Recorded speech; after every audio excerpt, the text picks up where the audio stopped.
Good morning, friends. One of the things we spent quite a bit of time talking about in Sunday's message was the judgment of God. Whether looking back at his judgment against Israel in 70 AD through the destruction and desolation of Jerusalem and the temple itself, or one of the other judgments that God brought upon Israel or Babylon or Egypt in the past. Or looking to the future, looking at what his judgment will look like when it's his final judgment at the second coming of Christ. And it's true that making a serious effort to think about and digest the reality of God's judgment, that is not something that's an awful lot of fun. We don't often think about it.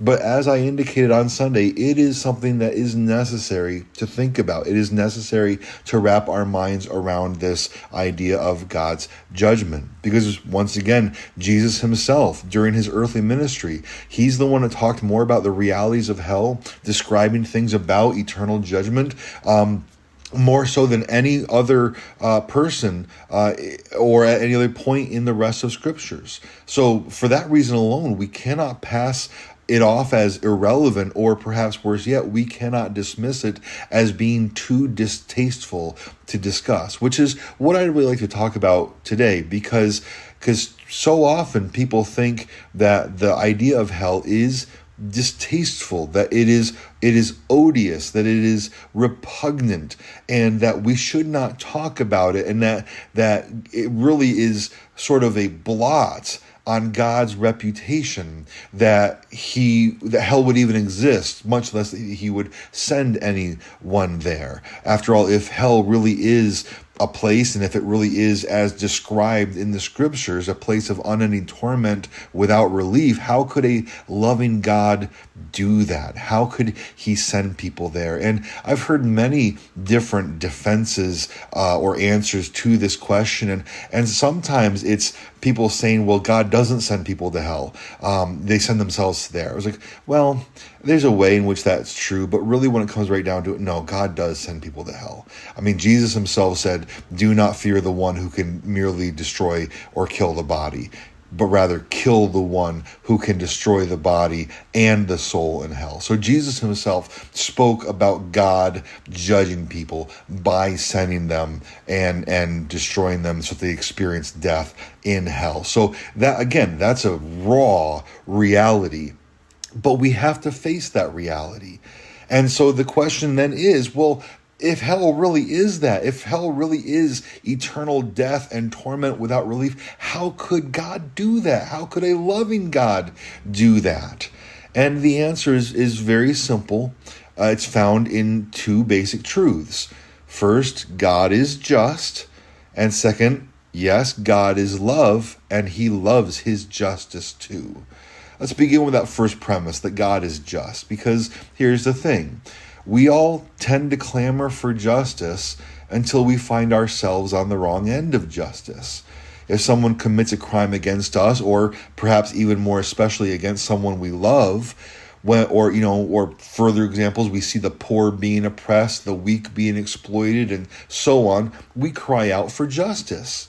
And if whatever judge we call out to for that justice doesn't respond, doesn't give that justice, or rules in a way that actually favors the oppressor, then we cry out all the more in fervor that they're an unjust judge, and how dare they even be a judge? They're corrupt and should be removed. Okay, so we cry out for justice in those cases, but isn't it the truth that our hearts tend to change radically when we are the ones deserving of the just punishment? In that case, we tend to shout out that the judge is being cruel, that he ought to take our life circumstances into consideration, or that everyone involved would be better served through leniency rather than a strict application of justice. And if the judge still continues to give justice, we call him brutal and callous, right? And yet we can't have it both ways, because the truth is that justice is good. And if it's actually just, then it's always good. And I say if it's actually just because we all know that on this earth some very wicked things are done, and then those things are called just, and it just isn't so.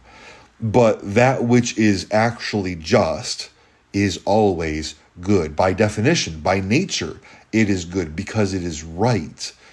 When the criminal is made to pay whatever penalty justice dictates for whatever the crime is that they committed, it is right for him to do so because he committed the crime. That's what justice requires, for the crime to be punished. And in kind, the crime to be punished in kind for what kind of crime it was. Not too much, not too little. And therefore, we may not like it when we get what is rightfully required for whatever crime we commit.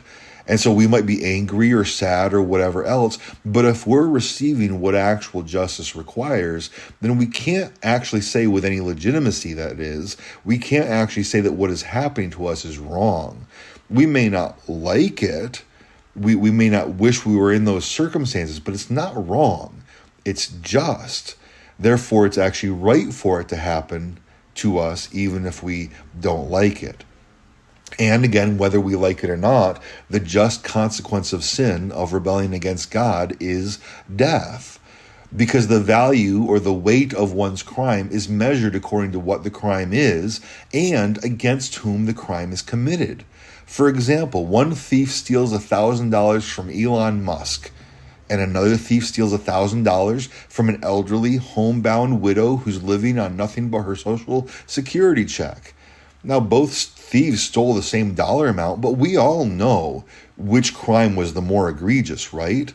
The thief who stole from the elderly homebound widow who lives on a fixed income, because who the crime is against matters. And sin, ultimately speaking, is against none other than the eternal, infinite, perfect God of the universe. He created us. He created a place for us to live. He gave us authority over the place, the earth that he gave us to live upon. He provides all that we need. He continues to sustain us as well as to sustain the cosmos around us for our sake. He gave us everything. And yet we spit in his eye by refusing to submit to him as the creator God.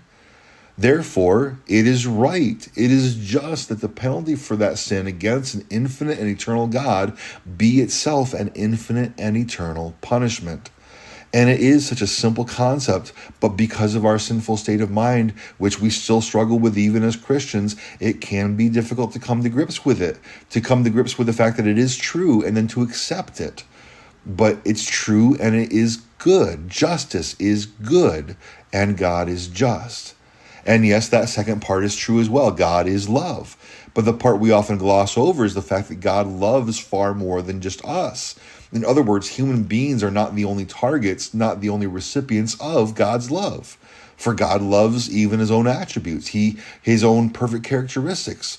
Therefore, he loves justice. Now, he takes no pleasure, he experiences no glee in the destruction of the wicked, but for the sake of loving his justice, he is still willing to exact the punishment that justice requires, and there is satisfaction in that, yes. For God is just, and he loves his justice, and so there is satisfaction in seeing that justice upheld. And that's the attitude we ought to have about his justice as well. We can be so very thankful that we've received his grace, for sure. And for all those who do receive his justice, we ought to humbly say, there but for the grace of God go I, because we understand that we did not earn God's grace. It isn't for anything good we've done that we are spared God's justice, not at all, because we didn't do anything good. We can merely be thankful that God's grace fell on us according to his own purposes. And so we too should be so very careful not to take any pleasure in the destruction of the wicked, because it could have been us. So we must be humble about that. But can we love that God's justice is satisfied?